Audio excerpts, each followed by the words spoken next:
Mereka pikir aku bodoh. Suamiku dan keluarganya bersekongkol, menikahkan suami dengan selingkuhannya. Mereka tidak tahu, saat mereka sedang merayakan, aku sedang menandatangani akta jual beli rumah 17 miliar yang mereka tinggali. Saat suamiku pulang, dia berteriak histeris di depan gerbang. Dia kaget rumah mewahnya sudah kujual. Dan hadiah pernikahan untuknya yang sebenarnya akan segera dimulai. Sebelum ceritanya dimulai, silakan tulis di kolom komentar dari daerah mana saja teman-teman yang menonton cerita ini. Jangan lupa like dan subscribe agar channel ini bisa semakin berkembang dan bisa mempersembahkan cerita yang lebih menarik lagi. Langit Jakarta sudah berganti warna menjadi oranye pekat saat Alisa akhirnya menekan tombol "Kirim" pada email penting di komputernya. Desain final proyek klien terbesarnya tahun ini akhirnya selesai. Rasa lega menjalari punggungnya yang kaku. Dia bersandar di kursi kerjanya, memijat pelipisnya yang sedikit berdenyut. Sudah jam 6 sore. Dia bekerja tanpa henti sejak jam 8 pagi, hanya terpotong waktu sholat zuhur dan asyar di musola kantor. Ruangan kantor yang tadinya ramai kini mulai lengang. Hanya tersisa beberapa rekan kerja yang juga sedang mengejar tenggat waktu. Alisa meraih ponselnya. Tidak ada balasan dari Diman, suaminya. Pagi tadi, Alisa mengirim pesan semangat. Hati-hati dinasnya di Surabaya ya, Mas. Jangan lupa makan. Aku tunggu kabarmu. Pesan itu masih centang 2 abu-abu. Belum dibaca. Alisa menghela napas. Mungkin Diman sangat sibuk. Pertemuan dengan klien di Surabaya itu pasti sangat menyita waktu, pikirnya. Sudah 3 hari suaminya pergi. Rumah terasa sepi tanpanya. Walaupun dia bekerja keras, Alisa selalu memastikan kebutuhan Diman terpenuhi. Dia selalu merindukan suaminya, merindukan canda tawa pria yang telah dinikahinya selama 5 tahun itu. Untuk mengalihkan rasa sepinya sejenak sebelum membereskan meja dan pulang, Alisa membuka aplikasi Facebook di ponselnya. Jari-jarinya secara otomatis menggulir lini masa. Berita teman lama, iklan perabot rumah tangga, beberapa video resep masakan. Lalu, sebuah unggahan foto membuatnya berhenti menggulir. Foto itu berasal dari Ibu Sanah, ibu mertuanya. Jantung Alisa tiba-tiba berdebar sedikit lebih cepat. Bukan karena firasat buruk, tapi karena foto itu begitu mencolok. Foto itu adalah foto pernikahan. Di foto itu, Diman, suaminya, berdiri gagah memakai baju pengantin pria berwarna putih gading. Di sampingnya, seorang wanita yang sangat Alisa kenali, Indri, rekan kerja junior Diman di kantor yang berbeda, tersenyum lebar. Indri memakai gaun pengantin yang serasi, lengkap dengan riasan tebal. Mereka berdua memegang sebuah buku nikah. Yang lebih mengejutkan adalah orang-orang di sekitar mereka. Ada Ibu Sanah yang berdiri tepat di sebelah Diman, memeluk putranya dengan bangga. Ada adik ipar Alisa, para bibi, dan paman dari keluarga Diman. Semuanya tersenyum bahagia ke arah kamera, berpose di sebuah ruangan yang didekorasi dengan bunga-bunga segar. Tangan Alisa mulai gemetar. Ini pasti salah. Mungkin ini foto lama, mungkin ini acara syukuran, tapi pakaiannya adalah pakaian pengantin. Alisa membaca keterangan foto yang ditulis oleh Ibu Sanah. Kalimatnya singkat, namun terasa seperti tamparan keras di wajah Alisa. Semoga samawa anakku sayang, di mana Indri. Akhirnya halal juga. Dunia Alisa seakan berhenti berputar. Udara di ruangan berpendingin itu tiba-tiba terasa pengap. Suara ketikan keyboard dari rekan kerjanya di seberang ruangan terdengar mendengung jauh. Akhirnya halal juga. Kata, akhirnya, itu menyiratkan sebuah proses panjang yang disembunyikan darinya. Ini bukan kecelakaan. Ini bukan perjodohan mendadak. Ini adalah sesuatu yang sudah lama terjadi. Dengan jari-jari yang kaku, Alisa menekan foto itu, memperbesarnya. Tidak salah lagi. Itu Diman. Itu suaminya. Pria yang 3 hari lalu dia antarkan ke bandara, yang katanya akan dinas ke Surabaya. Pria yang dia kirimi pesan cinta pagi tadi. Dia melihat senyum Diman di foto itu. Senyum bahagia yang tulus. Senyum yang sudah lama tidak Alisa lihat saat Diman bersamanya. Kemudian, Alisa melihat kolom komentar. Komentar-komentar itu menghujamnya lebih dalam. Selamat ya Diman. Akhirnya Indri jadi bagian keluarga kita, tulis adik iparnya. Alhamdulillah. Ibu Sanah akhirnya dapat menantu baru yang siap kasih cucu. Selamat ya, Bu, tulis salah satu bibi Diman. Lancar acaranya, Mas Diman. Semoga cepat dapat momongan, timpal sepupu Diman. Semua orang tahu. Seluruh keluarga besar suaminya tahu. Mereka semua hadir di acara itu. Mereka semua merestui. Mereka semua menjadi bagian dari kebohongan besar ini. Alisa merasa mual. Jadi, saat dia sibuk bekerja, membanting tulang untuk membayar cicilan rumah mewah mereka, membayar tagihan mobil sport Diman, dan bahkan memberi uang bulanan rutin untuk ibu Sanah, mereka semua ada di belakangnya, merencanakan pernikahan kedua suaminya. Pernikahan siri. Tentu saja. Diman tidak mungkin berani menceraikannya atau meminta izin menikah lagi. Karena Diman tahu, hampir semua aset besar mereka adalah atas nama Alisa. Rumah yang mereka tinggali, rumah seharga 17 miliar di kawasan elit, adalah rumah yang Alisa beli menggunakan bonus besar dari perusahaannya beberapa tahun lalu. Meskipun Diman merengek agar rumah itu atas nama bersama, Alisa, yang dididik ayahnya untuk cerdas secara finansial, bersikeras rumah itu atas namanya sendiri. Diman akhirnya setuju, dengan syarat mobil mewah terbaru harus atas nama Diman. Alisa menuruti. Kini, semua kebaikannya terasa bodoh. Semua cintanya terasa sia-sia. Dia telah dikhianati secara massal. Bukan hanya oleh suaminya, tapi oleh seluruh keluarga yang selama ini dia hormati, yang selalu dia perlakukan dengan baik. Rasa sakitnya begitu menusuk, tapi anehnya, tidak ada air mata yang keluar. Yang ada hanyalah rasa dingin yang menusuk. Rasa dingin dari amarah yang murni. Alisa menutup aplikasi Facebook. Dia tidak perlu melihat lebih banyak lagi. Dia tidak perlu konfirmasi. Foto dan komentar itu sudah cukup. Dia menarik napas panjang, berusaha menenangkan tangannya yang masih gemetar. Dia menatap layar komputernya yang menampilkan email terkirim. Proyek selesai. Klien senang. Karirnya cemerlang. Tapi rumah tangganya hancur berkeping-keping. Dia tidak akan membiarkan ini.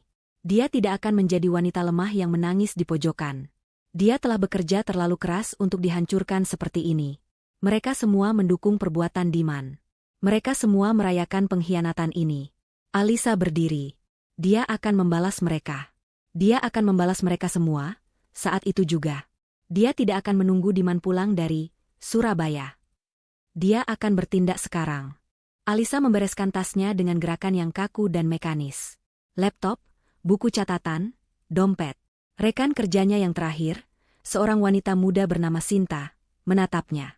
Mbak Alisa, pucat banget? Sakit? Alisa menoleh, mencoba memasang senyum tipis, namun gagal. Nggak apa-apa, Sin. Cuma kecapean. Aku duluan, ya. Dia berjalan keluar dari ruangan kantornya, langkahnya tegap. Sepanjang perjalanan di lift menuju basement, pikirannya berputar cepat. Dia tidak memikirkan rasa sakit hatinya. Dia memikirkan langkah-langkah apa yang harus diambil. Logikanya, yang biasa dia gunakan untuk memecahkan masalah klien, kini bekerja penuh untuk menyelamatkan dirinya sendiri. Di dalam mobilnya yang terparkir di basement, dia tidak langsung menyalakan mesin. Dia duduk terdiam dalam keheningan. Dia butuh satu konfirmasi lagi. Bukan dari foto, tapi dari suara. Dia harus mendengar sendiri bagaimana mereka akan meresponsnya. Tangannya mencari kontak Ibu Sanah. Dia menekan tombol panggil. Telepon berdering 3 kali. Kemudian terdengar suara Ibu Sanah, riang dan penuh kemenangan. Assalamualaikum. Lis, tumben telepon jam segini? Kamu lembur lagi ya? Suara Alisa datar, dingin, dan tanpa emosi. Waalaikumsalam, Bu. Ibu sedang di mana? Kelihatannya sedang ramai. Terdengar tawa kecil di seberang sana. Tawa yang biasanya Alisa anggap ramah, kini terdengar seperti ejekan. Oh, ini? Iya, lagi kumpul keluarga. Ada syukuran kecil-kecilan di rumah. Syukuran? Ulang Alisa. Syukuran pernikahan Diman dan Indri? Keheningan sesaat. Alisa bisa membayangkan Ibu Sanah terkejut, karena dia tahu begitu cepat. Tapi kemudian, nada suara ibu mertuanya berubah. Tidak ada lagi kepura-puraan. Yang ada hanya nada sinis dan merendahkan. Oh, kamu sudah lihat Facebook ibu, ya? Baguslah. Ibu kira kamu sibuk kerja sampai tidak punya waktu lihat media sosial. Jadi, ibu tidak perlu repot-repot menjelaskan lagi ke kamu. Dada Alisa sesak. Jadi benar. Kenapa, Bu? Kenapa kalian semua tega melakukan ini di belakang saya? Tega? Ibu Sanah tertawa lagi, kali ini lebih keras. Kamu yang tega, Alisa. Kamu tega sama anak ibu. 5 tahun menikah, apa yang kamu kasih ke Diman? Kamu mandul. Kamu tidak bisa kasih cucu buat keluarga ini. Diman itu anak laki-laki satu-satunya, dia butuh keturunan. Dia butuh penerus. Kata, mandul, itu menusuk tajam. Mereka tidak pernah memeriksakan diri secara medis. Diman selalu menolak, mengatakan dia sibuk. Alisa yang selalu disalahkan. Tapi, kenapa harus menikah siri? Kenapa tidak dibicarakan baik-baik? Bicara baik-baik sama kamu? Buat apa? Kamu pasti tidak akan izinkan.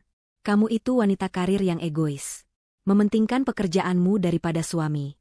Lihat Indri. Dia wanita baik-baik, syalihah, dan yang paling penting, dia subur. Dia sudah hamil 2 bulan, anak Diman. Daripada anak ibu berbuat zina terus-menerus sama Indri, ya lebih baik ibu suruh mereka menikah. Halal. Kan? Kamu kan wanita berhijab, harusnya kamu paham konsep poligami. Kamu harusnya ikhlas. Dukung suami kamu. Hamil 2 bulan. Jadi perselingkuhan ini sudah berjalan berbulan-bulan, mungkin bertahun-tahun. Dinas luar kota, yang sering dilakukan Diman, semua kebohongannya. Dan ibu mertuanya, bukan hanya tahu, dia yang merencanakan. Jadi, ibu yang merencanakan semua ini? Tanya Alisa, suaranya nyaris berbisik. Tentu saja, jawab ibu Sanah bangga. Ibu yang carikan Indri untuk Diman. Wanita yang tahu kodratnya sebagai istri, melayani suami dan memberi anak. Bukan seperti kamu, yang hanya tahu cari uang. Sudah, Alisa. Kamu terima saja nasibmu. Jangan jadi penghalang kebahagiaan anak ibu. Kalau kamu ikhlas, pahalamu besar. Klik. Telepon ditutup oleh ibu Sanah. Alisa menatap layar ponselnya yang gelap. Hening. Tidak ada air mata. Amarahnya sudah melewati batas rasa sakit. Dia merasa seperti orang bodoh. Selama ini dia menghormati ibu Sanah seperti ibunya sendiri. Dia transfer uang setiap bulan tanpa pernah ditagih. Dia membelikan hadiah mahal setiap ulang tahun. Dan ini balasannya. Dia dianggap sebagai mesin uang yang mandul. Baik, desis Alisa pada dirinya sendiri. Kalian semua mendukung dia. Kalian semua berpesta atas penderitaanku. Otaknya bekerja cepat. Aset. Itu yang mereka incar. Mereka pikir Alisa akan diam saja, menerima dipoligami, dan terus membiayai hidup mewah mereka. Mereka pikir Alisa akan ikhlas karena dia, syalihah. Mereka salah besar. Alisa mengganti kontak di ponselnya. Kali ini, dia menelepon pengacara pribadinya, Pak Rahmat. Seorang pria parubaya yang tegas dan sangat kompeten, yang membantunya mengurus semua legalitas aset dan bisnisnya. Selamat sore, Pak Rahmat. Maaf mengganggu. Ini Alisa. Sore, Bu Alisa. Tumben sekali. Ada yang bisa saya bantu? Suara Pak Rahmat terdengar tenang. Saya butuh bantuan Bapak. Segera. Malam ini juga, kata Alisa, suaranya mantap. Saya mau jual rumah saya. Rumah di Jalan Akasia nomor 1. Rumah yang saya tinggali. Terdengar Pak Rahmat menarik napas kaget di seberang. Bu Alisa, rumah 17 miliar itu? Kenapa mendadak sekali? Ada masalah? Ada. Masalah yang sangat mendesak. Saya harus menjualnya malam ini. Saya tidak peduli harganya turun sedikit, yang penting laku malam ini atau paling lambat besok pagi. Uangnya harus masuk rekening pribadi saya yang baru. Tolong buatkan saya rekening baru yang tidak terhubung dengan rekening bersama. Pak Rahmat adalah seorang profesional. Dia tidak bertanya lebih jauh soal masalah pribadi kliennya. Dia tahu nada suara Alisa. Kebetulan, Bu Alisa. Ada seorang klien saya, investor properti, yang sudah lama sekali mengincar rumah di blok ibu. Dia pernah menawar, tapi ibu tolak. Saya yakin dia masih mau. Saya akan hubungi dia sekarang juga.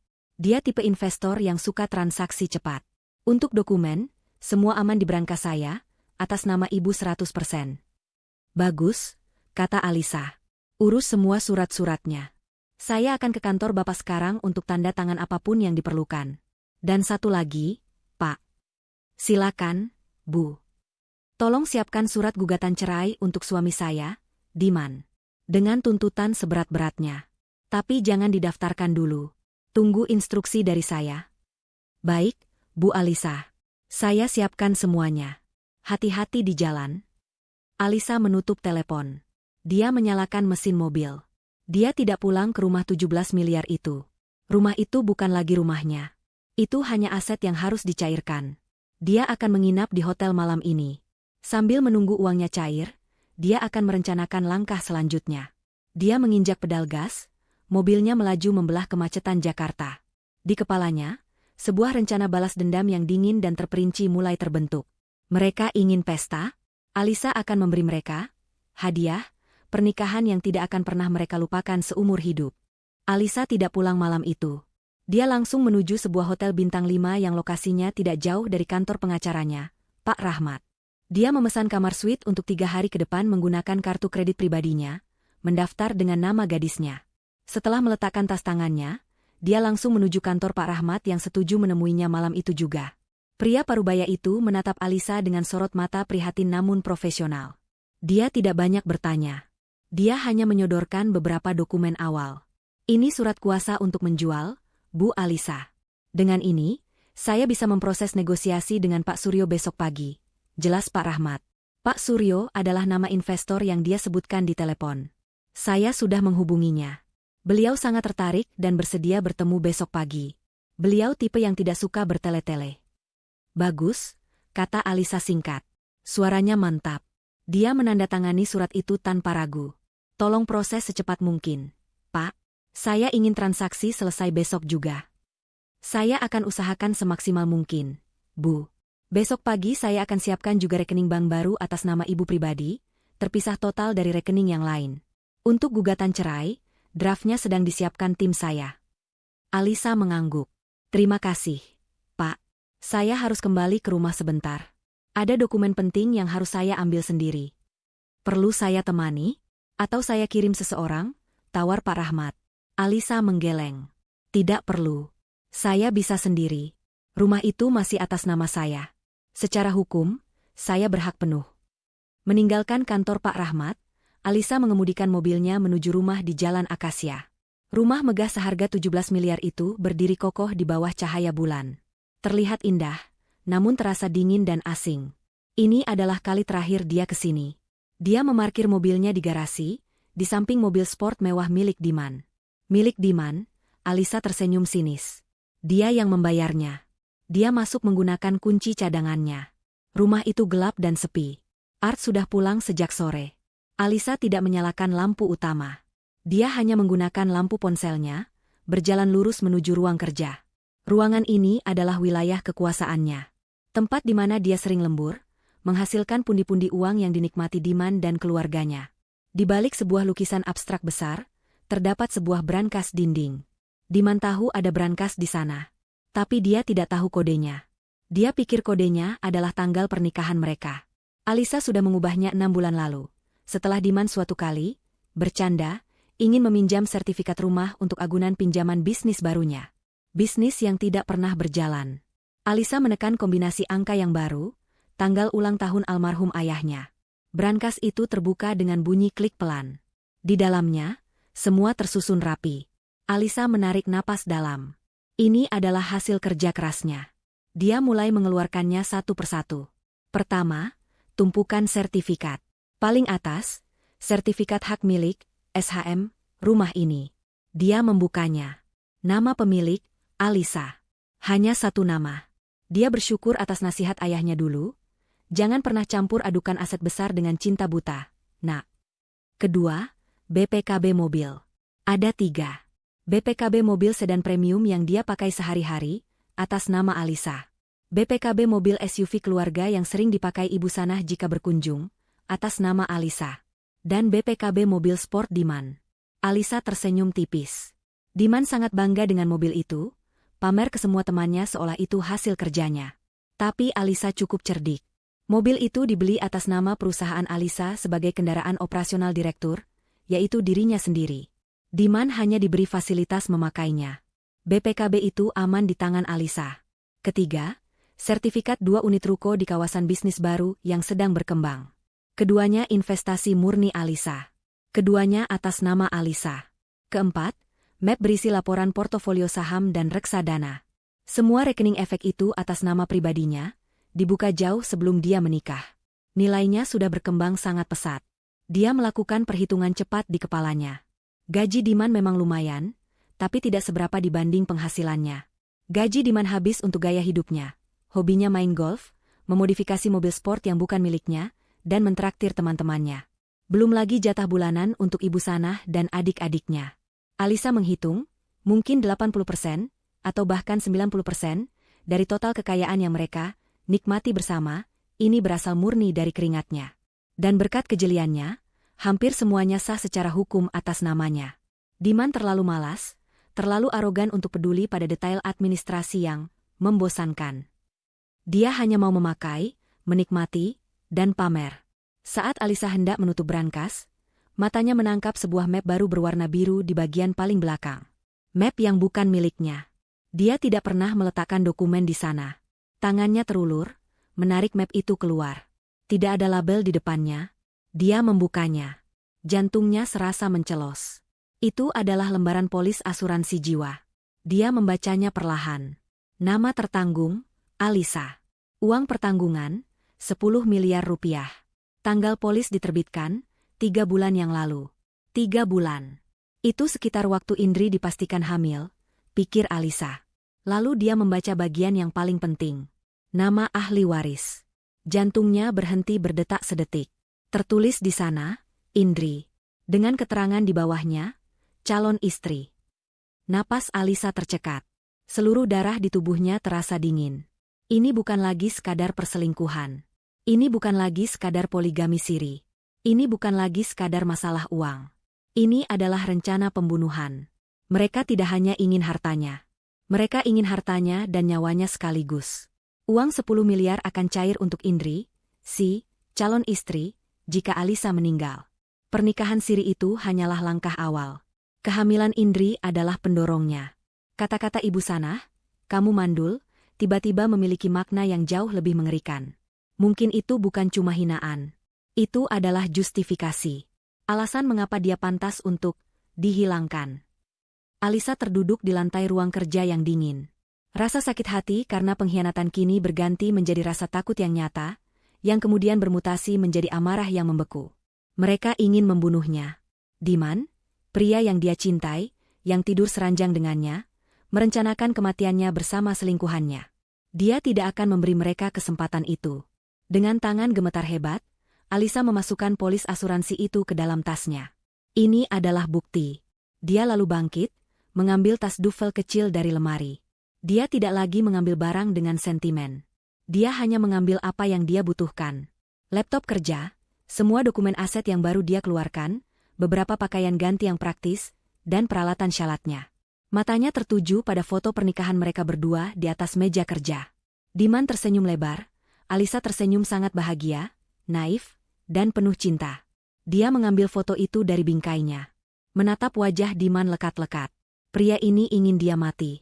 Dengan satu gerakan cepat, dia merobek foto itu menjadi 2, lalu merobeknya lagi dan lagi. Dia melemparkan sobekan foto itu ke tempat sampah. Bingkai kosong itu dia biarkan tergeletak di meja. Alisa mematikan lampu ruang kerja, menguncinya. Dia berjalan keluar dari rumah itu, melewati ruang tamu mewah, melewati dapur modern tempat dia biasa memasak makanan favorit Diman. Dia tidak menoleh ke belakang. Dia masuk ke mobilnya, mengunci gerbang dari luar, dan pergi. Rumah 17 miliar itu kini hanyalah sebuah properti yang akan segera berpindah tangan. Dan dia, kini bukan lagi seorang istri yang dikhianati. Dia adalah seorang wanita yang sedang berjuang untuk menyelamatkan hidupnya. Alisa tidak tidur sama sekali malam itu. Dia menghabiskan malam di kamar hotelnya yang mewah namun senyap. Dia melaksanakan sholat tahajud, memohon kekuatan dan petunjuk. Polis asuransi jiwa itu tergeletak di meja di samping sajadahnya. Setiap kali matanya melihat map biru itu, rasa ragu atau sedih yang mungkin masih tersisa langsung lenyap, digantikan oleh tekad baja. Ini bukan lagi soal perceraian. Ini soal kejahatan. Pukul 8 pagi, ponselnya berdering. Pak Rahmat. Assalamualaikum, Bu Alisa. Kabar baik. Pak Suryo setuju 100%. Beliau siap bertemu jam 10 pagi ini di kantor saya. Beliau akan membawa notaris dan tim banknya sekaligus. Beliau ingin transaksi selesai hari ini juga, persis seperti permintaan Ibu. Waalaikumsalam. Baik, Pak. Saya akan ke sana jam 10. Terima kasih banyak, jawab Alisa, suaranya tenang dan terkendali. Dia bersiap. Dia memilih pakaian kerja terbaiknya. Blazer hitam yang pas di badan, dipadu dengan kemeja putih bersih dan hijab berwarna abu-abu tua yang elegan. Riasannya tipis, hanya untuk menutupi jejak malam tanpa tidur. Saat dia bercermin, Yang menatap balik bukanlah Alisa yang patah hati. Itu adalah Alisa sang direktur, seorang negosiator ulung yang dingin dan fokus. Pukul 10:05, dia tiba di kantor Pak Rahmat. Pak Suryo, seorang pria berperawakan tegap berusia 50-an, sudah menunggunya. Dia didampingi oleh 2 orang pengacara dan seorang notaris. Pertemuan itu berlangsung cepat dan efisien. Ibu Alisa, saya turut prihatin mendengar Anda harus menjual rumah itu mendadak, kata Pak Suryo, suaranya berat dan penuh wibawa. Tapi saya tidak akan basa-basi. Saya sudah lama mengincar properti di blok itu. Pak Rahmat bilang Anda ingin cepat. Saya juga. Saya tidak akan menawar. Harga 17 miliar saya setuju. Tim saya sudah memeriksa legalitasnya pagi ini, semuanya bersih atas nama Ibu. Saya akan bayar lunas hari ini melalui transfer RTGS, dengan syarat akta jual beli kita tanda tangani sebelum jam 2 siang ini, agar bisa langsung didaftarkan perubahannya. Alisa mengangguk. Saya setuju, Pak Suryo. Terima kasih atas pengertian dan efisiensinya. Mari kita lakukan. Selama 2 jam berikutnya, ruangan itu dipenuhi oleh suara kertas yang dibolak-balik dan diskusi hukum antara para pengacara. Alisa duduk tenang, membaca setiap klausul dengan teliti. Dia fokus. Pukul 1 siang, semua dokumen siap. Di depan notaris, Alisa menandatangani akta jual beli. Tangannya tidak bergetar sedikit pun. Saat pena itu tergores di atas kertas, dia tidak merasakan kehilangan. Dia merasakan kebebasan. Dia baru saja melepaskan sebuah beban besar. Beban rumah yang penuh kenangan palsu dan rencana jahat. Setengah jam kemudian, mereka semua sudah berada di kantor cabang Bank Prioritas. Proses transfer RTGS senilai 17 miliar rupiah dieksekusi oleh tim Pak Suryo. Alisa memberikan nomor rekening barunya, yang baru dibuatkan Pak Rahmat pagi tadi. Rekening yang sama sekali tidak diketahui oleh Diman. Pukul 1:30, sebuah notifikasi masuk ke ponsel Alisa. Pesan dari bank. Transaksi berhasil. Dana masuk rekening Anda sebesar 17 miliar rupiah. Alisa menunjukkan notifikasi itu kepada Pak Rahmat dan Pak Suryo. Pak Suryo tersenyum puas. Senang berbisnis dengan Anda, Bu Alisa. Kunci rumah akan diambil oleh tim saya sore ini, seperti kesepakatan. Tentu, kata Alisa. Dia sudah mengosongkan rumah itu dari barang-barang pribadinya. Sisanya, dia tidak peduli. Setelah Pak Suryo dan timnya pergi, Alisa tidak langsung meninggalkan bank. Dia duduk bersama manajer bank di ruang prioritas, dibantu oleh Pak Rahmat. Sekarang, ada beberapa hal lagi yang harus saya urus, kata Alisa pada manajer bank. Pertama, dia membuka aplikasi mobile bankingnya. Dia masuk ke rekening bersama. Rekening itu biasanya dia isi setiap awal bulan untuk biaya operasional rumah tangga, tagihan, dan uang jajan Diman. Masih ada sisa sekitar 200 juta rupiah di sana. Alisa menekan tombol transfer. Dia memindahkan seluruh dana itu, sampai ke angka 0, sekian. 200 juta rupiah. Pindah ke rekening barunya. Rekening bersama itu kini resmi kosong. Saldo, 0 rupiah. Kedua, dia menatap manajer bank. Saya adalah pemegang kartu kredit utama. Ada 2 kartu tambahan di bawah akun saya, keduanya atas nama Diman. Saya minta kedua kartu tambahan itu diblokir permanen saat ini juga. Bisa kami tahu alasannya, Bu? Tanya manajer itu sopan. Kartu-kartu itu hilang. Saya khawatir disalahgunakan, jawab Alisa datar. Manajer itu mengangguk paham. Baik, Bu Alisa. Saya proses sekarang. Dalam 5 menit, dia memberi konfirmasi. Sudah selesai, Bu. Kedua kartu tambahan atas nama Tuan Diman sudah tidak aktif. Permanen. Alisa merasa lega. Aliran dana utama sudah terputus. Rumah sudah terjual. Uang aman di rekening baru. Dia kembali ke kamar hotelnya sore itu. Untuk pertama kalinya dalam 2 hari, dia merasa bisa bernapas. Dia makan siang yang terlambat dari layanan kamar, makanan enak yang dia nikmati pelan-pelan. Setelah sholat asyar, dia duduk di sofa, memandang cakrawala Jakarta dari jendela kamarnya yang tinggi. Rencananya berhasil. Setidaknya, tahap pertama. Saat itulah ponselnya bergetar. Sebuah pesan WhatsApp masuk. Dari Diman. Foto profilnya masih foto mereka berdua, ironis. Pesan pertama masuk. Sayang, kamu di mana? Aku telepon ke rumah kok nggak diangkat. Alisa menatap pesan itu. Dinas di Surabaya, katanya. Kebohongan yang sangat nyata. Pesan kedua masuk beberapa detik kemudian.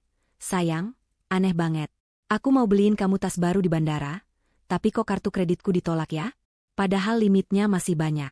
Lagi error kali ya banknya? Membelikan tas baru? Alisa tertawa pelan. Tawa dingin tanpa humor. Dia tahu kebohongan itu. Paling-paling, dia sedang membelikan tas untuk Indri. Alisa membiarkan pesan itu terbaca centang biru selama 10 menit. Biarkan dia panik sedikit. Diman mengirim pesan lagi. Sayang, kamu bacakan? Kok enggak dibalas? Ini aku beneran ditolak kartunya. Malu-maluin banget. Akhirnya, Alisa mengetik balasannya. Jari jemarinya menari di atas layar dengan tenang. Oh ya? Mungkin limitnya habis. Mas? Balasan dari Diman datang seketika. Enggak mungkin. Kamu kan baru bayar tagihannya. Coba kamu cek deh. Aku mau pakai. Alisa tersenyum. Dia mengetik pesan terakhirnya untuk pria itu. Cepat pulang aja, Mas.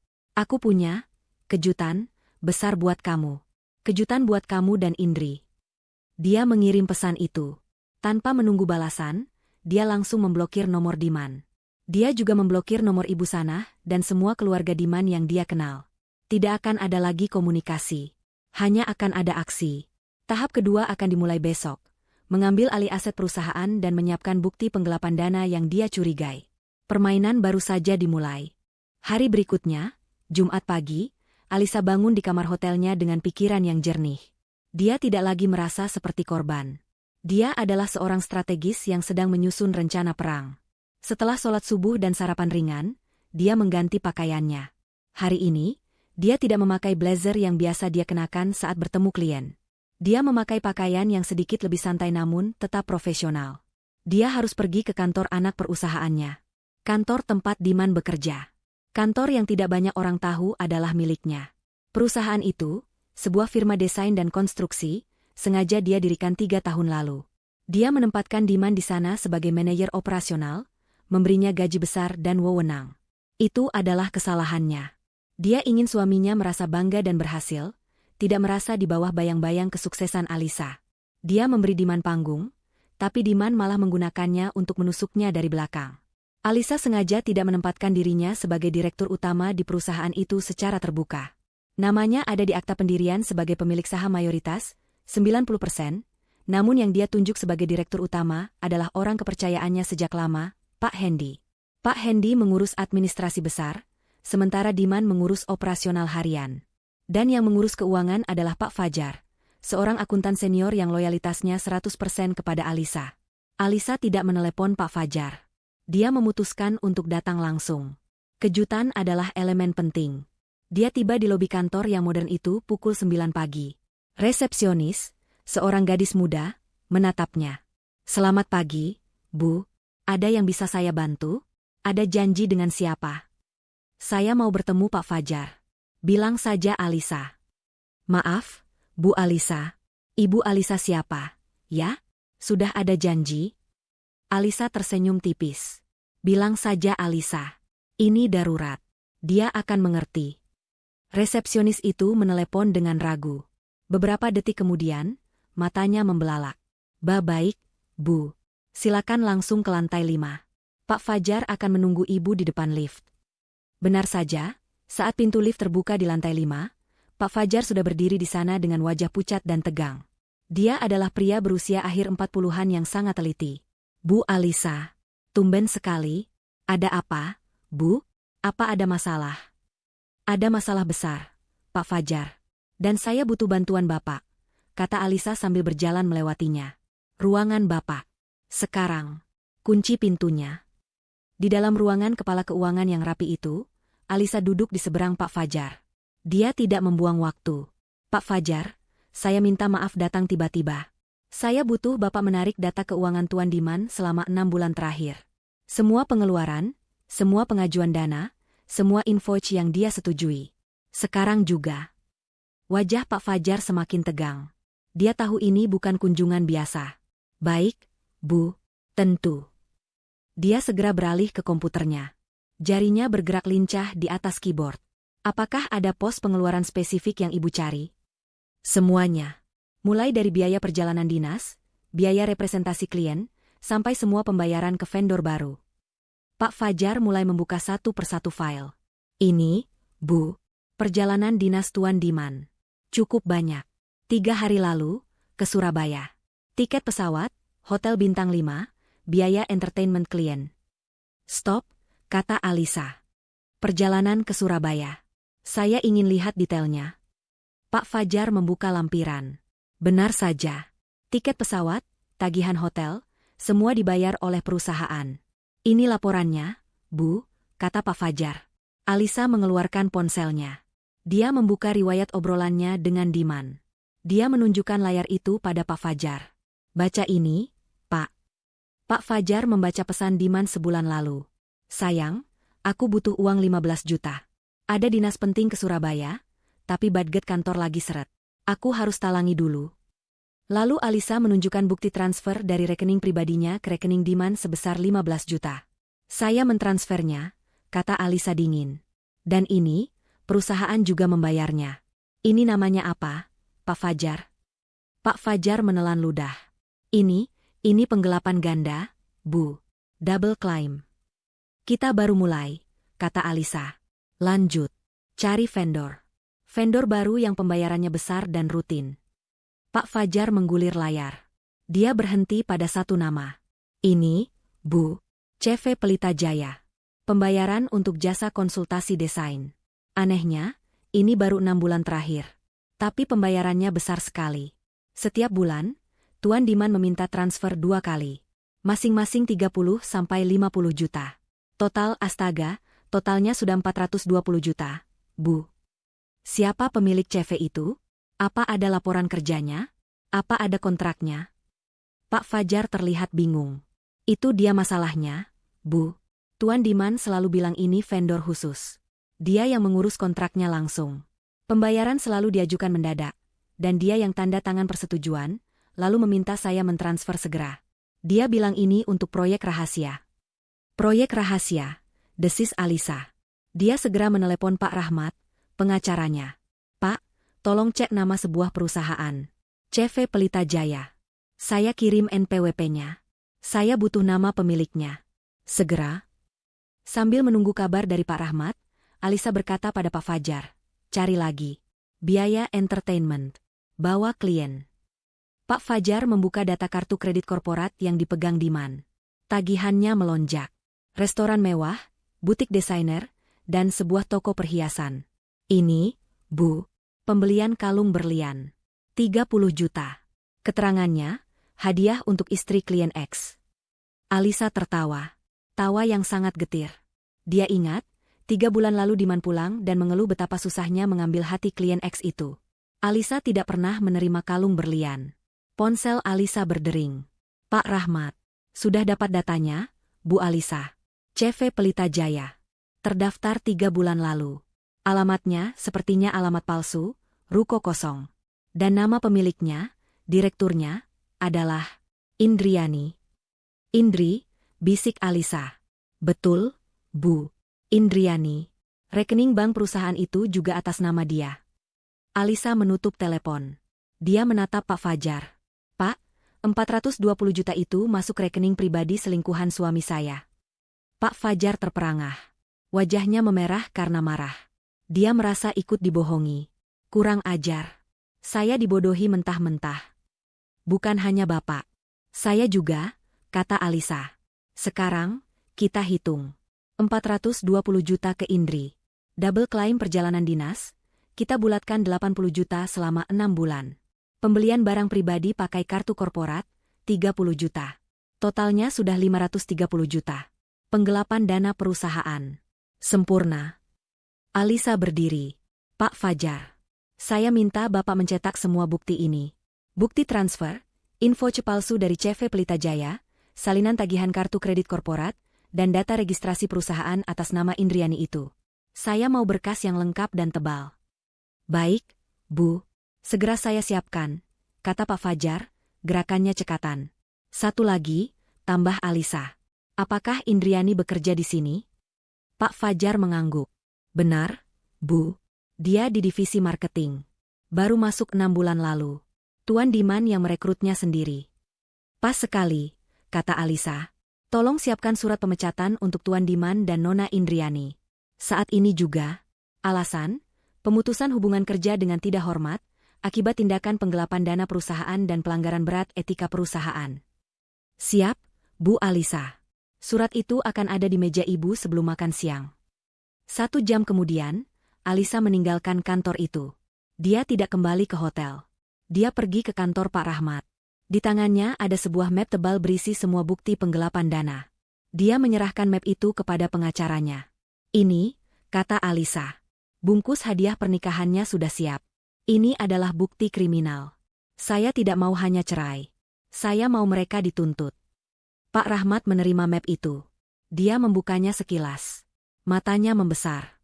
Ini luar biasa, Bu Alisa. Ini bukan hanya kasus perdata. Ini pidana murni. Penggelapan dalam jabatan. Ancaman hukumannya berat. Saya tahu, kata Alisa. Sekarang, kita tunggu tikusnya pulang ke rumah. Malam itu, Alisa mengirim pesan singkat ke Pak Suryo, pemilik baru rumahnya. Selamat malam, Pak Suryo. Sekadar informasi, kemungkinan besok akan ada tamu yang tidak diundang datang ke rumah. Dia tidak tahu rumah itu sudah dijual. Mohon instruksikan Satpam Bapak untuk tidak mengizinkan dia masuk. Dia tidak punya hak apa-apa lagi. Pak Suryo membalas cepat. Akan saya urus, Bu Alisa. Anda tenang saja. Alisa meletakkan ponselnya. Dia sudah menjual rumah, mengamankan uang 17 miliar, memblokir kartu kredit, dan mengumpulkan bukti kejahatan 500 juta. Dia juga memiliki polis asuransi jiwa 10 miliar sebagai bukti niat membunuh. Hadiahnya sudah terbungkus rapi. Sekarang, dia hanya perlu menunggu Diman dan Indri datang untuk mengambilnya. Sabtu siang. Cuaca Jakarta sangat terik. Sebuah taksi online berhenti tepat di depan gerbang megah rumah di Jalan Akasia. Pintu belakang terbuka. Diman keluar lebih dulu, wajahnya kusut dan kusam. Dia membanting pintu taksi. Di belakangnya, Indri turun dengan susah payah, menyeret koper besarnya sambil mengeluh. Mas, panas banget. Kenapa sih kita nggak dijemput sopir? Katanya kamu punya sopir pribadi, rengek Indri. Baju mahalnya tampak lecek. Bulan madu macam apa ini? Pulang-pulang kepanasan. Diam kamu, bentak Diman. Pusing aku dengarnya. Diman sedang dalam suasana hati yang sangat buruk. Rencana, bulan madu, 3 harinya di Bali bersama Indri, yang dia sebut sebagai Dinas Surabaya ke Alisa, berubah jadi bencana di hari terakhir. Kartu kredit korporatnya ditolak saat mau membayar tagihan hotel. Kartu kredit pribadinya, yang biasa dibayar Alisa, juga ditolak. Dia terpaksa menguras habis sisa uang tunai di dompetnya dan tabungan Indri untuk membayar tagihan. Dia harus pulang naik taksi dari bandara. Malu sekali. Dan Alisa, istrinya itu benar-benar aneh. Mengirim pesan soal kejutan, lalu nomornya tidak bisa dihubungi sama sekali. Nomor ibu Sanah dan keluarganya juga diblokir. Diman mendengus. Paling-paling Alisa sedang marah-marah kecil. Nanti juga luluh kalau dia pulang. Dia sudah menyiapkan mental untuk menghadapi amarah Alisa. Dia akan bilang, aku terpaksa, Liz. Indri hamil. Kamu harus ikhlas. Dia berjalan ke gerbang, merogoh remote dari sakunya. Dia menekannya. Klik. Tidak ada reaksi. Gerbang tetap tertutup rapat. Dia menekannya lagi. Berkali-kali. Tetap diam. Sialan. Remotenya mati, umpat Diman. Dia menendang gerbang besi itu. Security. Buka gerbangnya, teriaknya. Indri berteduh di bawah pohon kecil, mengipas-ngipas wajahnya. Mas, lama banget sih. Aku nggak mau nunggu di luar kayak gini. Malu diliatin orang. Diman berjalan ke pos Satpam. Tapi dia kaget. Satpam yang berjaga bukan Pak Udin yang biasa dia suruh-suruh. Ini orang baru, berbadan tegap dan berwajah datar. Buka gerbangnya. Remote saya mati, perintah Diman dengan nada angkuh. Satpam itu berdiri. Maaf, Pak. Bapak cari siapa? Diman melotot. Cari siapa? Ini rumah saya. Kamu Satpam baru, ya? Buka gerbangnya. Maaf, Pak, kata Satpam itu lagi, suaranya tegas. Rumah ini milik Tuan Suryo. Sudah serah terima sejak kemarin. Bapak tidak ada dalam daftar tamu. Darah Diman serasa berhenti mengalir. Suryo? Siapa Suryo? Ini rumah saya, rumah Diman dan Alisa. Kamu jangan macam-macam. Saya hanya menjalankan perintah, Pak. Rumah ini sudah dijual oleh pemilik sebelumnya, Ibu Alisa. Sekarang Tuan Suryo pemiliknya. Silakan Bapak pergi sebelum saya panggil keamanan komplek. Dijual? Suara Diman naik 1 oktav. Nggak mungkin. Bohong. Alisa nggak mungkin berani jual rumah ini tanpa izin saya. Mas. Indri yang mendengar itu langsung berlari menghampiri. Kopernya dia tinggalkan. Apa maksudnya dijual? Mas? Ini rumah kita, kan? Kamu bilang ini rumah kamu. Diman panik. Dia menggedor-gedor gerbang besi itu dengan tangannya. Alisa. Alisa, keluar kamu. Jangan main-main kamu, Lis. Keluar. Pintu utama rumah yang megah itu terbuka. Tapi yang keluar bukan Alisa.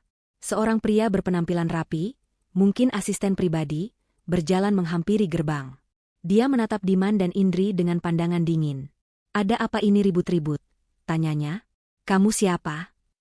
Di mana istri saya? Alisa, teriak Diman. Saya asisten Tuan Suryo, pemilik baru rumah ini, jawab pria itu. Ibu Alisa sudah menyerahkan kuncinya kemarin. Rumah ini sudah kosong. Kalian siapa? Kalau kalian tidak pergi, saya akan panggil polisi atas tuduhan membuat keributan di properti orang lain. Bohong. Ini pasti bohong. Diman kalap. Dia mencoba memanjat gerbang, tapi satpam tadi langsung menariknya turun. Indri terduduk di aspal yang panas. Riasan wajahnya luntur karena keringat dan air mata yang mulai menetes. Mas, jadi beneran dijual? Terus kita tinggal di mana? Kamu bohong sama aku, Mas. Kamu bilang kamu kaya raya. Kamu bilang aku bakal jadi nyonya besar di sini. Ternyata kamu penipu. Diam kamu, teriak Diman, frustrasi. Tepat saat itu, sebuah mobil minibus berhenti di belakang taksi mereka. Pintu terbuka. Ibu Sanah, adik ipar, dan beberapa paman Diman turun.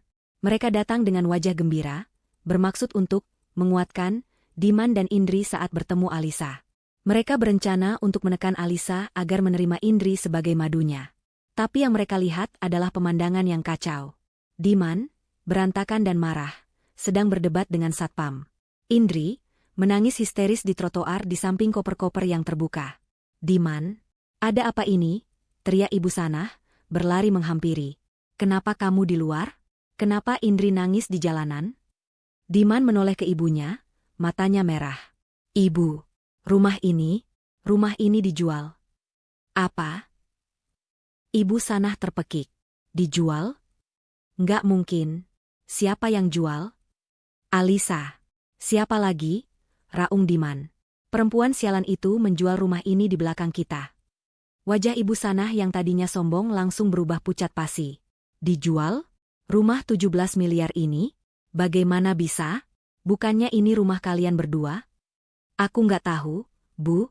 Aku nggak tahu. Diman meninju pilar gerbang. Tangannya sakit, tapi hatinya jauh lebih sakit. Rasa malu, marah, dan bingung bercampur aduk. Mereka semua kini berdiri di pinggir jalan. Sekelompok orang kaya yang kini terlihat seperti gelandangan. Diman, Indri, Ibu Sanah, dan seluruh keluarganya. Terdiam, menatap gerbang rumah mewah yang kini tertutup rapat untuk mereka. Mereka baru saja kehilangan aset terbesar mereka. Indri terus meraung. Aku nggak mau tahu, Mas. Aku mau rumah ini. Kamu harus ganti. Aku lagi hamil anak kamu. Aku nggak mau hidup susah. Diam. Kamu bisa diam nggak? Bentak Ibu Sanah pada Indri. Ini semua gara-gara kamu. Kalau kamu nggak hamil, Diman nggak perlu buru-buru nikahin kamu. Alisa jadi ngamuk kan? Loh, kok jadi salah saya? Kan ibu sendiri yang dukung. Ibu yang bilang Alisa mandul. Balas Indri, tidak mau kalah. Di tengah keributan itu, Diman terduduk lemas di trotoar, di samping Indri. Dia memegangi kepalanya yang serasa mau pecah. Habis sudah. Rumahnya hilang. Dia tidak punya uang. Kartu kredit diblokir. Dan dia terjebak dengan istri baru yang histeris dan ibu yang menyalahkannya. Dia tidak tahu bahwa ini barulah permulaan dari mimpi buruknya. Histeria adalah kata yang terlalu sederhana untuk menggambarkan pemandangan di depan rumah nomor 1 Jalan Akasia siang itu. Ibu Sanah, yang tadinya datang dengan dada dibusungkan penuh kemenangan, kini terduduk lemas di trotoar panas. Wajahnya pucat pasi, mulutnya komat-kamit. Hilang. Hilang semua. Rumah 17 miliar. Indri, di sisi lain, telah beralih dari tangisan manja menjadi amukan. Dia berdiri dan menendang koper Diman. Penipu. Kamu bilang kamu kaya. Kamu bilang aku bakal jadi nyonya besar. Ternyata ini, kita diusir dari rumah. Kamu bahkan gak punya rumah. Mas, kamu bohong sama aku. Diam kamu, bentak Ibu Sanah, tenaganya mendadak kembali. Dia berdiri dan menunjuk wajah Indri. Ini semua gara-gara kamu, perempuan gatal. Kalau kamu tidak menggoda anakku, Alisa tidak akan semarah ini. Kamu pembawa sial. Kok jadi salah saya? Indri balas berteriak, tidak peduli lagi pada citranya. Ibu kan yang paling semangat jodohin saya sama Mas Diman. Ibu yang bilang Alisa mandul. Ibu yang bilang saya menantu idaman karena saya subur. Sekarang ibu nyalahin saya? Ibu itu sama saja matrenya. Kurang ajar kamu ya. Mas Diman, bela aku dong. Indri menarik-narik lengan baju Diman. Tapi Diman tidak merespons. Dia berdiri kaku, menatap gerbang yang tertutup rapat. Pikirannya berputar 1000 mil per jam. Alisa menjual rumah. Itu fakta. Dia tidak mungkin bisa masuk. Satpam dan asisten tadi terlihat sangat serius. Dia harus pergi dari sini. Mal. Beberapa mobil tetangga yang lewat terlihat melambat. Penumpangnya menatap penuh rasa ingin tahu. Ini memalukan. Dia, Diman, yang dikenal sebagai eksekutif muda sukses, kini berdiri di pinggir jalan seperti gelandangan, diapit oleh istri baru yang histeris dan ibu yang marah-marah. Uang. Dia butuh uang. Dia harus membawa mereka pergi. Ke hotel. Atau ke apartemen Indri. Ya, apartemen. Setidaknya mereka punya tempat berteduh. Tapi untuk ke sana, dia butuh uang. Dia butuh memesan taksi. Diman merogoh sakunya. Dompetnya tipis. Hanya ada sisa beberapa lembar ratusan ribu, sisa uang tunai yang dia ambil sebelum berangkat, bulan madu. Tidak akan cukup untuk membayar hotel, bahkan untuk taksi pun mepet. Kartu kreditnya diblokir. Itu artinya Alisa sudah bertindak. Tapi masih ada rekening bersama. Rekening yang biasa Alisa isi untuk kebutuhan rumah tangga. Masih ada sisa 200 juta di sana, dia ingat betul. Alisa tidak mungkin sebodoh itu mengosongkan rekening bersama. Itu kan uang mereka berdua. Dengan tangan sedikit gemetar, Diman mengeluarkan ponselnya. Dia mengabaikan teriakan Indri dan Ibu Sanah yang masih bersahutan. Dia membuka aplikasi mobile banking. Mencari ikon rekening bersamanya.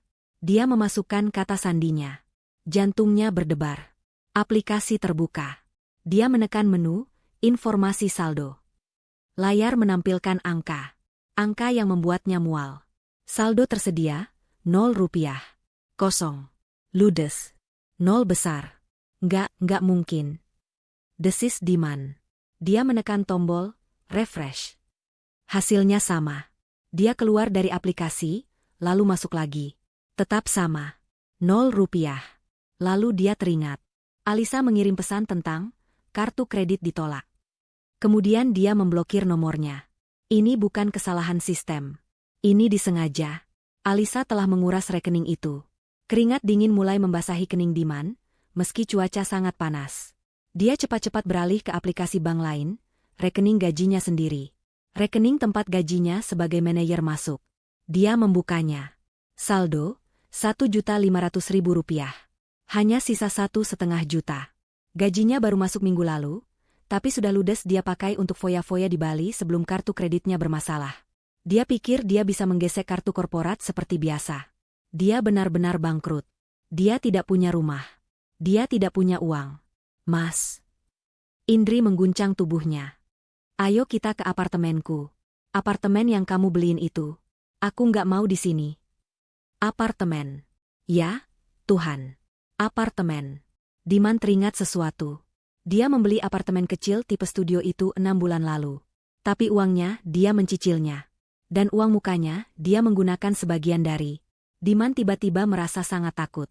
Dia tidak ingat persis dia pakai uang apa. Dia sering memutar uang kantor. Uang dari vendor. Dia yakin Alisa tidak tahu soal itu. Iya, kita ke apartemen, kata Diman dengan suara serak. Dia harus menenangkan situasi. Dia harus memesan taksi. Dia membuka aplikasi pemesanan. Tepat saat dia akan menekan tombol pesan, sebuah sepeda motor berhenti di depan mereka. Seorang kurir berjaket hijau turun, menenteng sebuah kotak besar yang dibungkus dengan sangat indah. Kertas kado berwarna perak metalik dengan pita satin hitam yang besar. Sangat mewah. Permisi. Paket untuk Tuan Diman dan Nyonya Indri? Tanya kurir itu, membaca label di atas kotak. Diman, Indri, dan Ibu Sanah serentak menoleh. Mereka terdiam. Nyonya Indri, ulang kurir itu. Sah saya, jawab Indri ragu-ragu, maju selangkah. Benar ya, Tuan Diman dan Nyonya Indri. Alamatnya di sini, Jalan Akasia nomor 1. Mohon tanda tangan, kata kurir itu, menyodorkan ponselnya. Diman menandatanganinya dengan kaku. Kurir itu menyerahkan kotak besar yang ternyata cukup berat itu ke tangan Diman, lalu segera pergi. Kini, mereka bertiga, bersama rombongan keluarga yang lain, berdiri di trotoar, menatap sebuah kotak kado mewah. Dari siapa? Tanya adik ipar Diman, yang sedari tadi hanya diam. Indri melihat sebuah kartu kecil yang terikat di pita. Dia mengambilnya. Ada tulisan tangan yang sangat elegan. Tulisan tangan Alisa. Apa isinya? Tanya Ibu Sanah curiga. Jangan-jangan isinya kotoran. Atau bom. Nggak mungkin, Bu, kata Diman. Tapi hatinya juga was-was. Indri membaca tulisan di kartu itu keras-keras. Suaranya sedikit gemetar. Selamat atas pernikahan kalian. Hadiah pernikahan pertama. Silakan dibuka. Hadiah. Dari Alisa. Setelah semua yang terjadi, ini terasa sangat salah. Mungkin dia minta maaf, celetuk Indri, matanya tiba-tiba berbinar.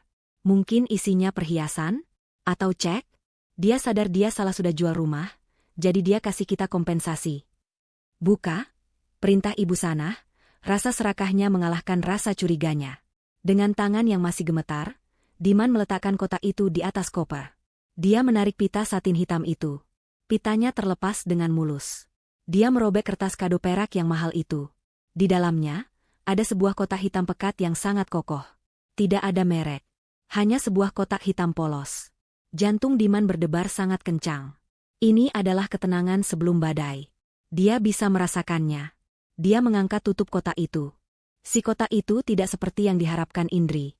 Tidak ada perhiasan, tidak ada tumpukan uang tunai, apalagi cek.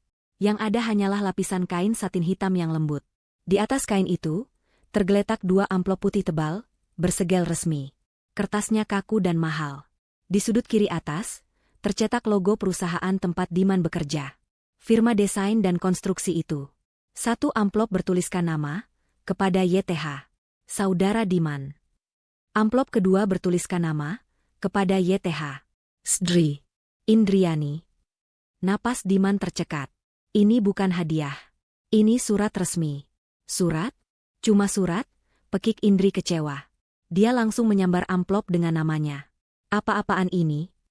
Diman mengambil amplopnya. Tangannya kaku. Dia merasakan tatapan Ibu Sanah dan seluruh keluarganya tertuju padanya. Dia merobek segelnya dengan kasar. Menarik keluar lipatan kertas di dalamnya. Itu adalah surat. Di atas kop surat resmi perusahaan. Ditandatangani oleh Direktur Utama, Pak Hendi. Diman membacanya. Matanya bergerak cepat menyusuri baris demi baris. Perihal, surat pemutusan hubungan kerja, PHK, dengan tidak hormat. Kepada Saudara Diman, Manajer Operasional. Berdasarkan temuan audit internal, dan menimbang pelanggaran etika berat, serta tindakan asusila yang mencoreng nama baik perusahaan. Jantung Diman serasa diremas. Maka, terhitung sejak tanggal surat ini dikeluarkan, perusahaan secara resmi memutuskan hubungan kerja dengan Saudara Diman dengan status tidak hormat. Saudara tidak berhak atas pesangon, uang penghargaan, atau fasilitas apapun dari perusahaan. Seluruh fasilitas perusahaan, termasuk kendaraan dinas, harus dikembalikan dalam waktu 1x24 jam. Kendaraan dinas. Mobil sport itu. Yang dia kira miliknya. Dipecat? Suara itu bukan dari Diman. Itu adalah jeritan melengking Indri. Dia juga sudah selesai membaca suratnya. Isinya serupa. PHK tidak hormat. Alasan, melanggar etika perusahaan, terlibat hubungan terlarang dengan atasan, dan menjadi bagian dari konspirasi yang merugikan perusahaan. Aku dipecat. Mas, aku dipecat. Indri mengguncang-guncang tubuh Diman. Kertas surat itu terlepas dari tangannya dan melayang jatuh ke aspal. Diman sendiri tidak bisa berkata-kata. Dia dipecat. Dari perusahaan yang dia bantu kelola. Bagaimana bisa Pak Hendi? Apa maksudnya dipecat? Raung Ibu Sanah. Dia merebut surat dari tangan Diman. Dia membacanya dengan cepat, matanya membelalak. PHK? Tidak hormat? Bagaimana bisa?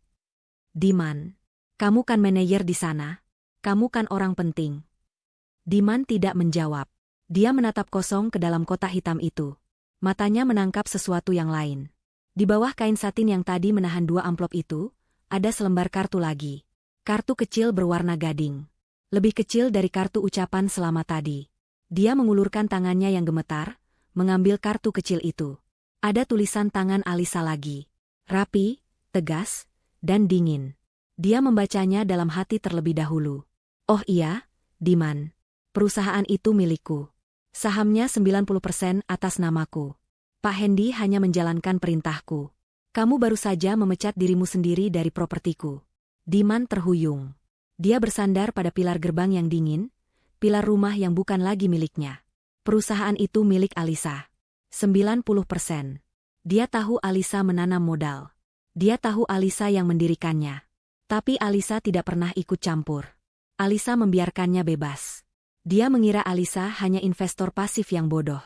Dia mengira perusahaan itu adalah miliknya untuk dikendalikan. Dia salah. Dia salah besar. Alisa adalah pemilik mutlak. Dia hanya seorang pegawai. Pegawai yang baru saja dipecat. Diman, apa maksudnya ini? Ibu Sanah jelas melihat perubahan raut wajah Diman. Diman tidak kuat lagi menahannya. Dia membaca kalimat di kartu itu keras-keras. Suaranya bergetar karena campuran antara amarah dan ketakutan yang luar biasa. Oh iya, Diman. Perusahaan itu milikku. Sahamnya 90% atas namaku. Kamu baru saja memecat dirimu sendiri dari propertiku. Keheningan total melanda trotoar itu selama 5 detik. Bahkan Indri berhenti menangis. Lalu Diman melanjutkan membaca baris terakhir di kartu itu. Tapi jangan khawatir. Hadiah utamanya belum datang. Bruk. Suara itu adalah suara tubuh Ibu Sanah yang ambruk ke trotoar. Dia pingsan. Matanya terpejam, wajahnya pucat seperti mayat. Adik ipar dan pamannya panik. Ibu, ibu, bangun, Bu. Mereka berusaha menepuk-nepuk pipi Ibu Sanah. Indri tidak peduli pada ibu mertuanya. Dia menatap Diman dengan mata penuh kengerian. Milik Alisa? Perusahaan itu milik Alisa? Jadi, gajimu selama ini, mobilmu, semua dari Alisa? Diman tidak menjawab. Dia meremas kartu itu di tangannya. Kamu nggak punya apa-apa? Jerit Indri lagi, suaranya kini pecah. Kamu miskin. Kamu nggak punya rumah. Kamu nggak punya pekerjaan. Kamu pembohong. Indri menjambak rambutnya sendiri, meraung seperti orang gila. Dia telah mempertaruhkan segalanya untuk menikahi pria ini. Dia hamil. Dan sekarang dia tahu pria itu tidak punya apa-apa. Dia dipecat. Dia tidak akan dapat tunjangan. Dia terjebak. Hadiah utamanya belum datang. Bisik Diman pada dirinya sendiri. Kalimat itu menggema di kepalanya. Dia melihat ibunya yang pingsan di aspal. Dia melihat istri barunya yang histeris. Dia melihat sisa keluarganya yang menatapnya dengan pandangan bingung dan takut. Rumah 17 miliar hilang. Uang 200 juta di rekening bersama hilang. Kartu kredit diblokir. Pekerjaan dengan gaji ratusan juta hilang. Mobil sport akan ditarik. Dia dipecat dengan tidak hormat. Dan Alisa bilang, hadiah utamanya belum datang. Ketakutan yang murni dan dingin menjalari tulang punggung Diman. Apalagi yang Alisa siapkan? Apa yang lebih buruk dari ini? Kekacauan di trotoar itu mencapai puncaknya.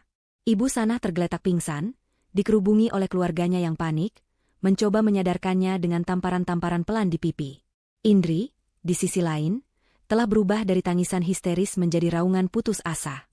Rambutnya yang tadi tertata rapi kini acak-acakan, riasannya luntur total, memperlihatkan wajah yang bengkak dan penuh kebencian. Dia memukuli dada Diman berulang kali. Kamu pembohong. Kamu penipu. Kamu bilang aku akan hidup enak. Kamu bilang aku akan jadi nyonya. Ternyata kamu miskin. Kamu nggak punya apa-apa. Aku hamil, Diman. Aku hamil anak kamu. Bagaimana ini? Diman sendiri berdiri mematung. Pikirannya kosong. Kata-kata di kartu kecil itu, perusahaan itu milikku. Dan, hadiah utamanya belum datang, terus berputar di kepalanya seperti kaset rusak. Dia telah kehilangan segalanya dalam hitungan jam. Rumah, uang, pekerjaan, mobil, harga diri.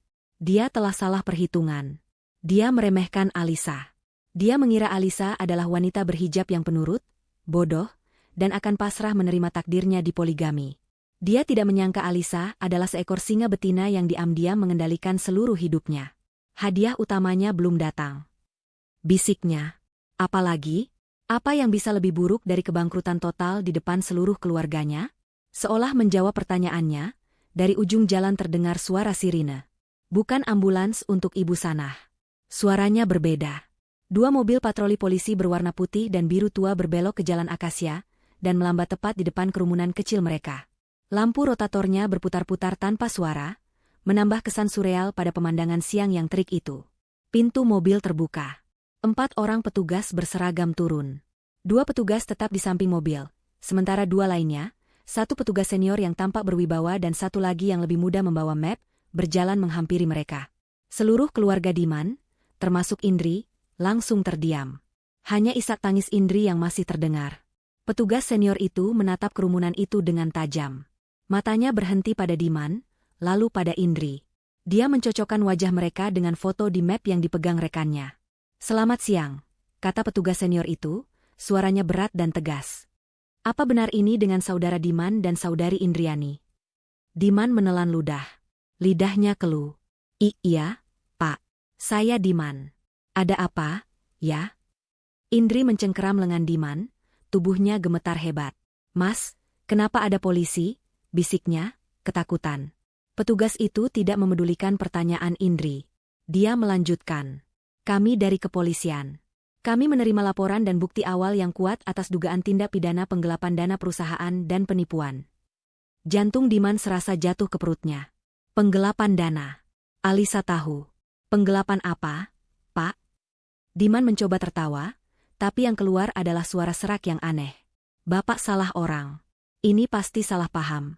Saya manajer di perusahaan saya. Nggak mungkin saya menggelapkan dana."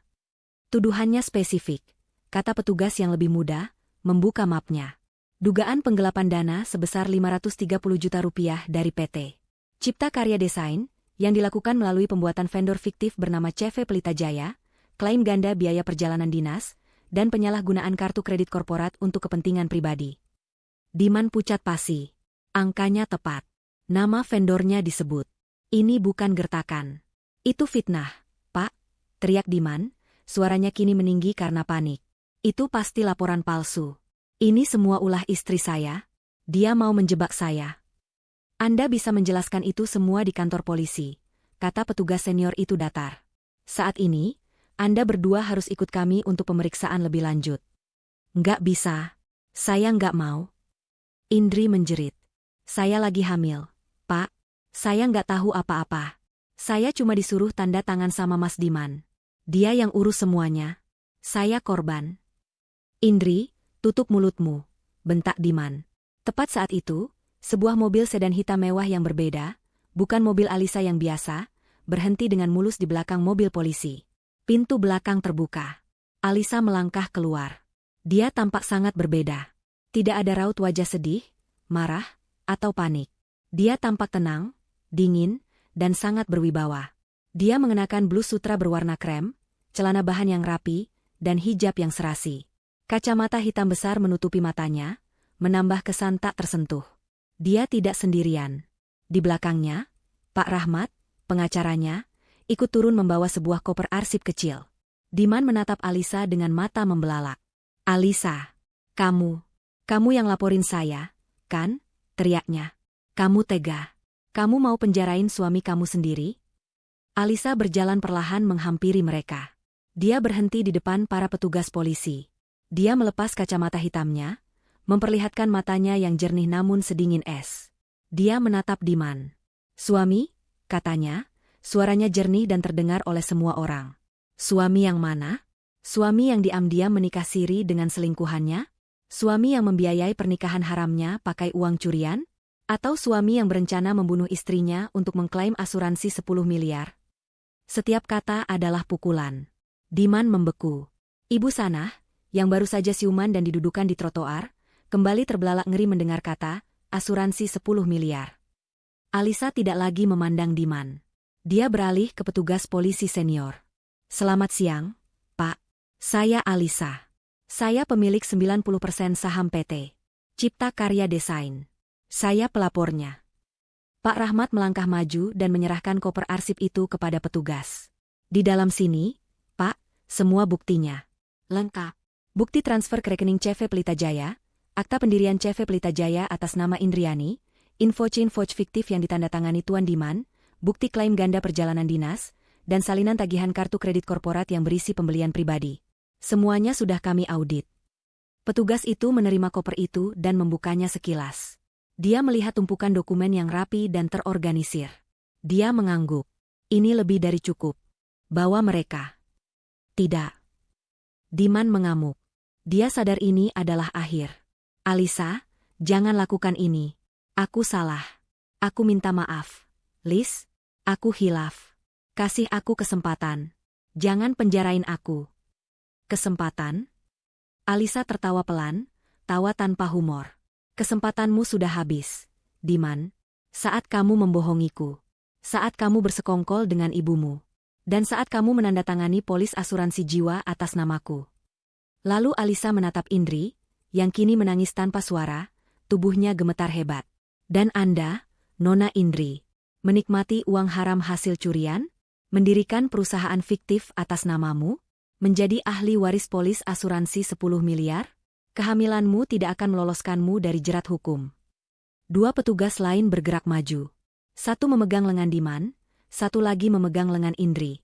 Lepaskan. Diman meronta. Rasa takutnya kini berubah menjadi amarah buta. Dia menyentakkan tangannya, terlepas dari cengkeraman petugas, dan melompat ke arah Alisa. Ini semua gara-gara kamu, perempuan sialan. Kalau aku nggak bisa milikin kamu, nggak ada yang boleh. Aku bunuh kamu. Gerakannya cepat, tapi gerakan petugas lebih cepat. Sebelum Diman bisa menyentuh Alisa, dia sudah dibekuk, tangannya dipelintir ke belakang. Pak Rahmat dengan sigap menarik Alisa mundur. Tahan dia, teriak petugas senior. Lepaskan aku. Aku akan bunuh dia, raung Diman. Petugas itu mengeluarkan borgol. Klik. Tangan Diman kini terikat di belakang punggungnya. Alisa menatap mantan suaminya yang kini tak berdaya. Wajahnya tetap tenang. Dia berkata kepada petugas, Pak, tolong catat. Ancaman pembunuhan di depan saksi. Ini menguatkan laporan saya yang lain tentang polis asuransi itu. Baik, Bu. Akan kami catat, kata petugas itu. Dia memberi isyarat agar Diman dibawa ke mobil. Alisa. Diman masih berteriak. Suaranya kini penuh keputusasaan saat dia diseret ke mobil polisi. Aku menyesal, Liz. Sumpah. Aku cinta sama kamu. Lepaskan aku. Tolong. Ibu. Ibu, tolong aku, Bu. Ibu sana hanya bisa menatap nanar. Putranya, kebanggaannya, kini diborgol seperti kriminal. Bro. Indri, melihat Diman diborgol dan menyadari nasibnya sendiri, akhirnya pingsan. Tubuhnya ambruk ke trotoar. Dia pingsan, Pak, teriak adik ipar Diman. Bawa dia juga. Nanti ada petugas medis di kantor, kata petugas senior itu tanpa simpati. Petugas perempuan yang sejak tadi siaga segera membantu mengangkat Indri yang terkulai lemas ke mobil polisi kedua. Dua mobil polisi itu menutup pintunya. Sirine kembali dinyalakan. Mereka perlahan bergerak, membawa Diman yang meraung dan Indri yang pingsan, meninggalkan jalan akasia. Alisa berdiri diam, menghela napas panjang. Hadiah utama telah terkirim. Ibu Sanah, dengan sisa tenaganya, merangkak di aspal. Dia menatap Alisa dengan mata penuh kebencian. Kamu iblis berhijab. Kamu hancurkan anakku. Kamu hancurkan keluargaku. Kamu akan dikutuk Tuhan. Alisa menatap ibu mertuanya, mantan ibu mertuanya, untuk terakhir kalinya.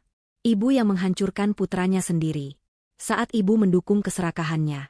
Saat ibu membenarkan pengkhianatannya. Saat ibu ikut merayakan di atas penderitaan saya. Kalian menuai apa yang kalian tabur. Alisa berbalik, memakai kembali kacamata hitamnya. Dia masuk ke mobil mewahnya. Pak Rahmat mengikutinya. Mobil itu melaju dengan tenang, meninggalkan Ibu Sanah yang meraung-raung di trotoar panas, dikelilingi sisa keluarganya yang malu dan hancur. Permainan telah selesai. Alisa telah menang. Proses hukum berjalan cepat dan tanpa ampun. Bukti-bukti yang diserahkan Alisa terlalu kuat untuk dibantah. Berkas yang disiapkan oleh Pak Rahmat dan Pak Fajar begitu rapi, memperlihatkan jejak digital dan aliran dana yang tak terpatahkan. Penggelapan 530 juta rupiah itu terbukti tanpa keraguan. Diman mencoba berkelit. Dia menyalahkan Indri. Dia bilang dia dijebak. Dia bilang Indri yang menggodanya dan mengelola keuangan CV Pelita Jaya. Tapi pengakuannya dimentahkan oleh tanda tangannya yang ada di setiap info palsu dan surat pengajuan dana. Indri, di sisi lain, mencoba menggunakan kehamilannya untuk mencari simpati. Dia mengaku sebagai korban, dipaksa oleh Diman untuk menandatangani dokumen yang tidak dia mengerti. Tapi rekening bank CV Pelita Jaya yang berisi ratusan juta itu atas namanya, dan dia terbukti aktif menarik uang dari rekening itu untuk belanja barang-barang mewah. Setelah persidangan yang melelahkan, hakim mengetuk palu. Keadilan telah ditegakkan. Diman dinyatakan bersalah sebagai otak penggelapan dalam jabatan. Dia divonis hukuman penjara selama 5 tahun.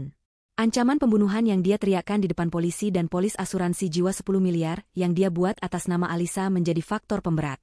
Hakim melihatnya sebagai individu berbahaya dengan niat jahat yang terencana. Indri juga dinyatakan bersalah. Perannya sebagai kaki tangan yang turut menikmati hasil kejahatan terbukti. Dia divonis 3 tahun penjara.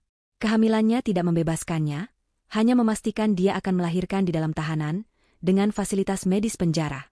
Karma tidak berhenti di sana. Ibu Sanah adalah orang yang paling hancur. Putra satu-satunya, kebanggaannya, kini seorang narapidana. Dia kehilangan sumber pendapatan utamanya. Keluarga besar yang dulu memujanya kini menjauhinya. Mereka malu dan tidak mau terseret dalam aib keluarga. Berita tentang kasus ini menyebar di lingkungan mereka, membuat Ibu Sanah tidak berani keluar rumah. Untuk membiayai pengacara Diman yang mahal, yang pada akhirnya tetap kalah, dia terpaksa menjual rumahnya sendiri. Rumah itu laku dengan harga murah karena dia butuh uang cepat. Dalam setahun, Ibu Sanah jatuh miskin. Dia harus pindah ke sebuah kontrakan sempit di Gang Senggol, hidup sebatang kara, penuh penyesalan dan kebencian. Indri melahirkan seorang bayi laki-laki di rumah sakit penjara. Sesuai prosedur, bayi itu hanya boleh bersamanya selama beberapa waktu sebelum akhirnya diserahkan ke dinas sosial, karena keluarga Indri sendiri menolak untuk mengasuh bayi itu. Mereka malu dan telah mencoret nama Indri dari kartu keluarga. Impian Indri untuk hidup kaya raya berakhir di balik jeruji besi, terpisah dari anaknya, tanpa uang sepeser pun. Diman di penjara menjadi pribadi yang pemarah dan pendiam. Dia kehilangan segalanya. Wajah tampannya memudar, tergantikan oleh tatapan kosong. Dia menyesal. Bukan menyesal karena telah mengkhianati Alisa, tapi menyesal karena dia bodoh, ceroboh, dan tertangkap. Dan Alisa? Dia menceraikan Diman secara resmi saat suaminya itu masih dalam proses penyidikan. Pengadilan mengabulkan gugatannya dengan sangat mudah, mengingat adanya bukti perzinahan dan tindak kriminal. Dengan uang 17 miliar dari penjualan rumah, ditambah seluruh aset pribadinya yang lain, Alisa memulai hidup baru. Dia tidak mau lagi berhubungan dengan perusahaan konstruksi yang mengingatkannya pada pengkhianatan itu. Dia menjual PT Cipta Karya Desain kepada Pak Hendi dan beberapa investor lain.